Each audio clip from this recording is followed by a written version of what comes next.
Jacob wrestles with an entity, part two. Okay, if you were with us last time, I talked about Genesis 32.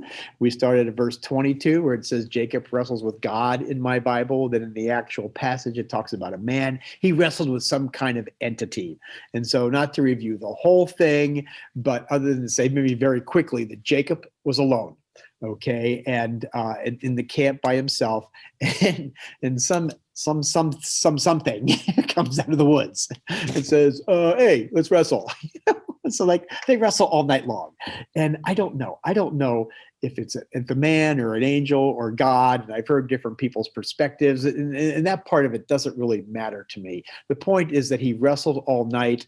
In the morning, the entity needs to leave. Tweaks his hip. So he can't, go on anymore. And Jacob hangs on to him and just basically says, I will not let you go until you bless me.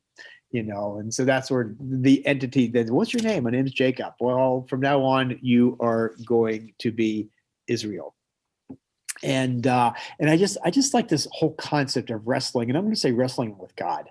I like this whole concept, and I bring this up to young people all the time because I say, at your age, and really at all of our ages, that what we're doing is we're investigating the faith. I tell them somebody gave you a faith. When you were born, when they brought you, whether you were baptized or dedicated or just started bringing you to church, they gave you a faith. They gave you their faith. They brought you up in a faith. Now you're investigating this faith and you're trying to kind of figure out this faith for yourself.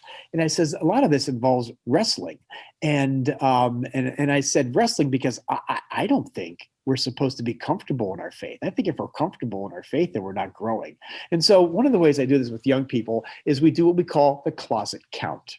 And so they have to come, to our session, and they had to count how many shoes and pants and shirts and coats they have, and then we have a discussion, and we do that whole talk beforehand about we have to agree to disagree, that we're not going to give anybody a hard time about what they own or don't own. We're just going to share things. We sit in a circle sometimes and we ask things, and like how many shirts do you have? And being church people, we go on so many trips. We got loads of t-shirts, and then we talk about, well, how many is too many? Is there ever a number where there's too many? What do you think?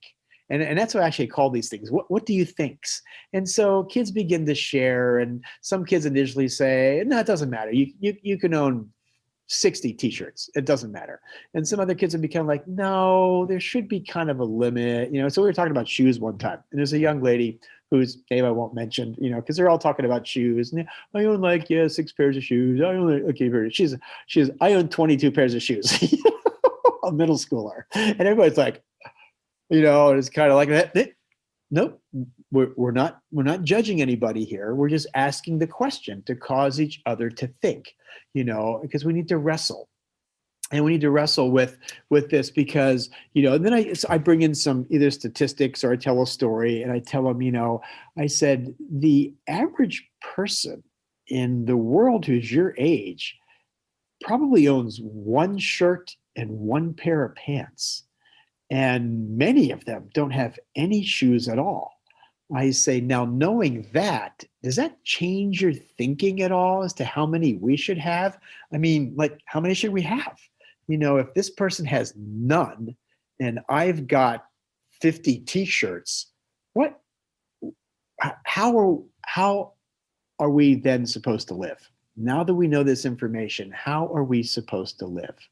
And so I like to watch the little wheels turn, and I like them to wrestle with this. And I ask this question, even as most of you are probably adults who are watching this, how much is enough? And I read a good book called Enough, and it was all about setting some parameters and standards for yourself as to what is enough. But the point is to wrestle with this, and I even tell the kids, I found this quote. There are actually a couple of young people in our church who are now in their 30s, found this quote for me. And they saw this quote and it reminded them of me. And the quote was on a bulletin board. And it says, my job is not to tell you what to think or to make up your mind. My mind is to make the agony of decision-making so intense that the only way out of it is to think. So that's what I tell them. I tell the kids, I says, I'm not here to tell you how many shoes or pants or shirts or coats you should wear.